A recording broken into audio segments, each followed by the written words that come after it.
ఓం సదాశివసమారంభాం వ్యాసశంకరమధ్యమాం అస్మదాచార్యపర్యంతాం వందే గురు పరంపరాం.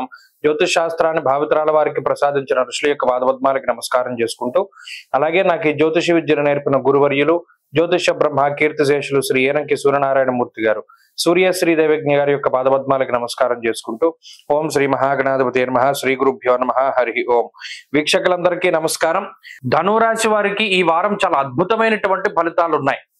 కారణం ఏమిటి అంటే, చాలా కాలం తర్వాత గురుబలం రావడం, గురుడు సప్తమంలోకి రావడం, రవి యొక్క బలం పెరగడం, షష్ఠ స్థాన స్థిత రవి ఉండడం, అలాగే చతుర్థ స్థానమందు శుక్రుడు ఉండడం, పంచమ స్థానమందు బుధుడు ఉండడం, చంద్రబలం ప్రధానంగా ఉండడం, వెరసి దాదాపుగా 5 గ్రహాల తాలూకు శుభ ఫలితాలు ధనురాశి వారికి కనబడుతూ ఉన్నాయి. ఈ ఫలితాలు ధనురాశి వారికి కొంత ఊరటను కలిగిస్తాయి. ఉదాహరణకి కుటుంబపరమైనటువంటి సమస్యలు, చతుర్థ స్థానంలో శని రాహుల యొక్క కలయిక వల్ల కుటుంబ సభ్యుల మధ్యలో ఏదైనా వాగ్వివాదాలు, తగాదాలు వచ్చినప్పటికీ కూడా గురుబలం పెరగడం, రవి బలం పెరగడం వల్ల ఈ కోపంతో తిట్టుకొని దూషించుకుంటూ మాట్లాడుకుంటూ ఉండేటువంటి స్థితిగతులన్నీ తగ్గుతాయి. షష్ఠేరవౌ సుసౌఖ్యాదిన్ యత్ర కార్యార్థ సాధనం అన్నది గ్రహస్థితి. అనగా ఈ 6వ స్థానంలో రవి ఉన్నప్పుడు శత్రువులందరూ మిత్రులుగా మారతారు. అది భార్యాభర్తల మధ్యలో శత్రుత్వం ఉన్నా, లేదా అన్నదమ్ముల మధ్యలో ఉన్నా, ఇంకొకరితో శత్రుత్వం ఉన్నా, ఏదైనా సరే ఆ వైరం అన్నది తగ్గింపజేస్తాడు రవి. కాబట్టి గొడవలు తగ్గుతాయి, తగాదాలు తగ్గుతాయి. ముఖ్యంగా సప్తమ గురుడు కూడా కొన్ని కమ్యూనికేషన్ స్కిల్స్ మెరుగుపడేలా చేస్తారు.